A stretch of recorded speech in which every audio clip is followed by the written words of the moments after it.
কি খবৰ আপোনালোকৰ ভালনে দীপা আছামিজ ব্লগলৈ আপোনালোকক স্বাগতম জনাইছোঁ। আজি এটা নতুন ভিডিঅ' লৈ আহিছোঁ আপোনালোকৰ ওচৰত। ভিডিঅ'টো মাছৰ পিটিকা কেনেকৈ বনাওঁ আৰু আবেলি সময়ত আমি ৰ'জৰ গাৰ্ডেনলৈ ফুৰিবলৈ যাম। তেতিয়াহ'লে আহকচোন আমি সেই ভিডিঅ'টো চাওঁ। এয়া কিমান ধুনীয়াকৈ ফুলিছে দেখিছেনে? এইবোৰ পূৰা ভৰি আছিলে বাৰু, এতিয়া বৰষুণ ইয়াতে বহুতো নাই কমো নহয়, মানে এনেকুৱা আৰু কিমান ধুনীয়া লাগিছে দেখিছে। লকডাউনৰ কাৰণে পূৰা কাটি পেলাই এনেকৈ পূৰা লাইনকৈ ৰুইছিলে, কিন্তু ফুলবিলাক বহুতেই কম।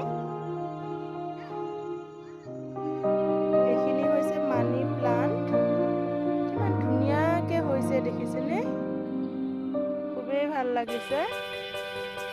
এইবোৰ কাটি কাটি বজাৰত নি চেল কৰিব, সেইটো কাৰণে ইয়াক এনেকৈ মাটিতে লগাই থৈ দিছে। বহুত হৈছে বাৰু। আৰু ৰ'জ চাওঁ আহক, দেখিছেনে?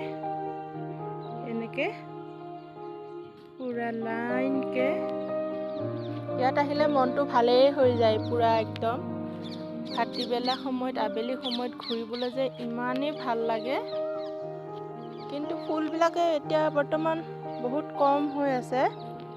এইবিলাক ডাঙৰ হৈ আছে বাৰু, এয়া দেখিছেনে?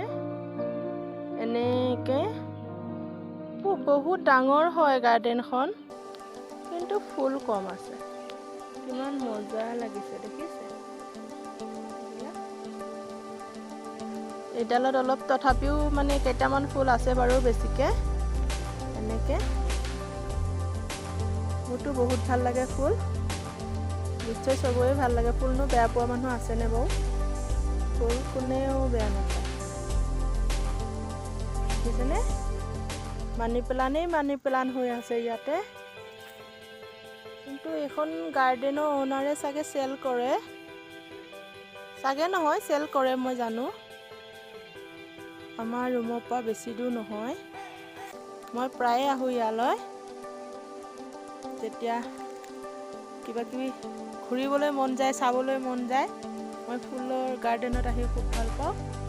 দেখিছেনে কিমান মজা লাগিছে দেখিবলৈ?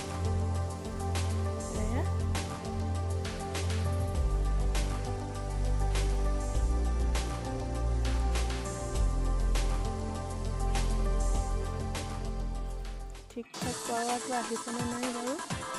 আপোনালোকৰ কেনেকুৱা লাগিছে ৰ'জৰ গাৰ্ডেনখন দেখি ক'বচোন। মোৰ কিন্তু বহুত ভাল লাগিছে। ঘৰত ৰুলে কিন্তু ইমান ডাঙৰকৈ ইমান এগাল এগালকৈ নুফুলে বাৰু, কিয় নাজানো। আমি চাগে পটত লগাওঁ কাৰণে তেনেকুৱা হয় নেকি, ক'ব নোৱাৰোঁ।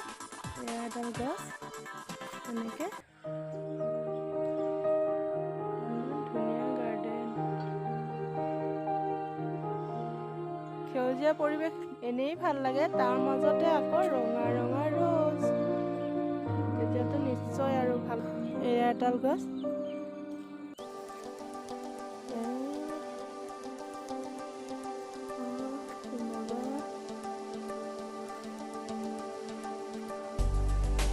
গাৰ্ডেনখন বহুতেই ডাঙৰ হয়, গোটেইখিনি দেখাবলৈ চাগে নোৱাৰিম মই।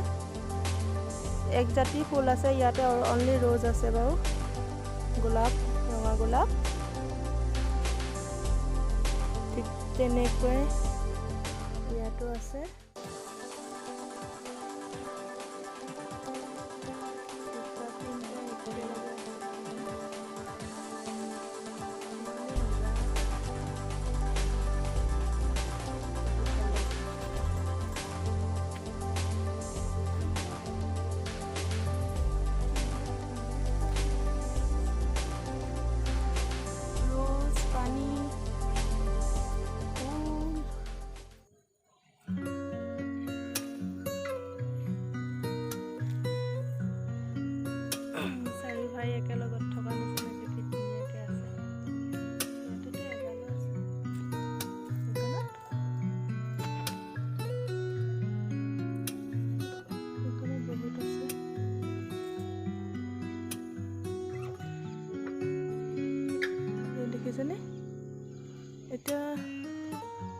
কম কাৰণে চাগে এনেকুৱা লাগি আছে।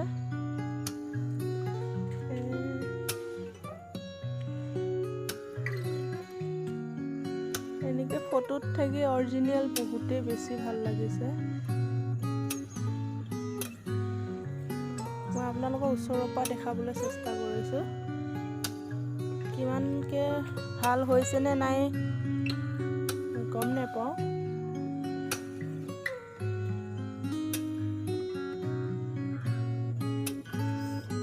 বহুতেই ধুনীয়া গছডাল কিমান ভাল লাগিছে দেখিছেনে?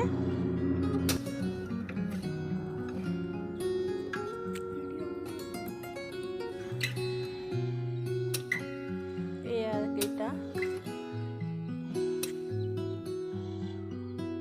বেছি ডাঙৰকৈ হোৱা নাই, ফুটা নাই, ফুটিব আৰু বেছি ডাঙৰকৈ ফুলিলে বহুতেই ভাল লাগিব। মই নিশ্চয় আকৌ এদিন দেখাম বাৰু আপোনালোকক। কিমান ধুনীয়া ধুনীয়া গাৰ্ডেন, এইবিলাক পূৰা অৰিজিনেল হয়। ইয়াতে বহুত কষ্টৰো কৰে এইবোৰ ফুলিব আৰু কিমান ধুনীয়া মজা। এইবিলাক ফুলে কিন্তু বুকে নবনায়, ডেক'ৰেশ্যনো নকৰে। এইবিলাক কিন্তু মানুহে দেখিছেনে? গছবোৰ অলপ মৰি মৰি গৈছিলে, এতিয়া বৰষুণ হোৱাৰ কাৰণে আকৌ ধুনীয়াকৈ হৈ আছে। কিন্তু সেউজীয়া পৰিৱেশ এটা থাকিলে এনেই মুডটো ঠিক হৈ যায় ন।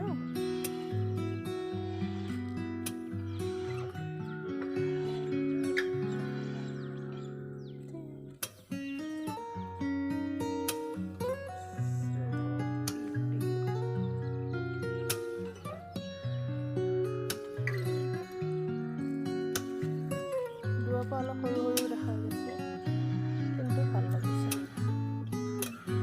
এইখিনি কিমান একেলগত আছে ন।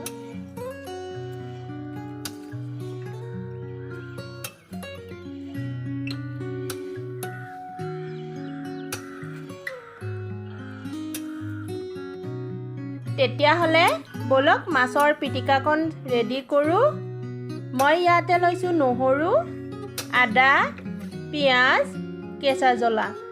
কেঁচা জলকীয়াকেইটা বৰ বেছি জ্বলা নাই, সেইটো কাৰণে মই কেইটামান বেছিকৈ লৈছোঁ। আৰু মই মিডিয়াম চাইজৰ 3টা পিঁয়াজ লৈছোঁ। আৰু মই মাছ ভাজোঁতে ইয়াতে 3 পিচ মাছ জ্বলি গৈছিল, সেইকাৰণে মই কেঁচা মাছ নেপাওঁ। ইয়াত গৰৈ মাছ হওক, কাৱৈ মাছ হওক, এইবোৰ মাছেদি পিটিকা খালে ভাল লাগে, সেইটো জানো। কিন্তু নাই যদি মই এনেকৈও কেতিয়াবা ইয়াৰে টেষ্টটো লওঁ, মাছৰ পিটিকাৰ টেষ্টটো। মই এনেকৈ বনাই খাওঁ, আপোনালোকেও ঘৰত বনাই খাবচোন, ভাল লাগিব। তেতিয়াহ'লে আহক আমি ৰেডি কৰোঁ। ইয়াতে মই মাছ ফ্ৰাই কৰিছিলোঁ, সেইকণ তেলতে মই প্ৰথমে নহৰুকেইটা ফ্ৰাই কৰি, সাৱধান হ'ব, বহুত তেল চিটিকি আছে, সাৱধানকৈ লাহে লাহেকৈ দিব। দি দিলোঁ ইয়াতে এনেকৈ। মই জলকীয়াকেইটা অকণ দেৰিকৈ দিম। জাষ্ট মই আগতে নহৰু আৰু পিঁয়াজকণ আদাকেইটা কেইপিচমান আদা দিছিলোঁ নহয়, এনেকৈ ফ্ৰাই কৰি লৈছোঁ।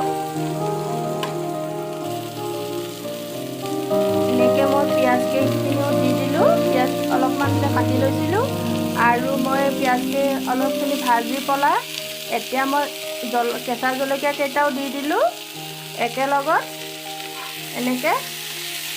আৰু এয়া মোৰ নহৰুখিনি ফ্ৰাই হৈ গ'ল।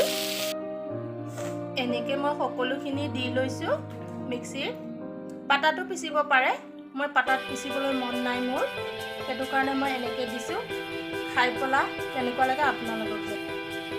এয়া মোৰ মাছৰ পিটিকা ৰেডি হৈ গ'ল। মই আপোনালোকক অকণমান টেষ্ট কৰি পেলাই কৈ আছোঁ কেনেকুৱা হৈছে। বা বহুত ধুনীয়া হৈছে। আপোনালোকে এনেকৈ খাব। আশা কৰোঁ মোৰ ভিডিঅ'টো আপোনালোকৰ চাই ভাল লাগিছে। তেতিয়াহ'লে লাইক কৰিব, কমেণ্ট কৰিব, ছাবস্ক্ৰাইব কৰিব আৰু কাষতে থকা বেল আইকনটো প্ৰেছ কৰিবলৈ নাপাহৰিব। তেতিয়াহ'লে আজিলৈকে আহোঁ। তেতিয়াহ'লে মাছৰ পিটিকা দি ভাত খাই লওঁ। আজিলৈকে আহোঁ।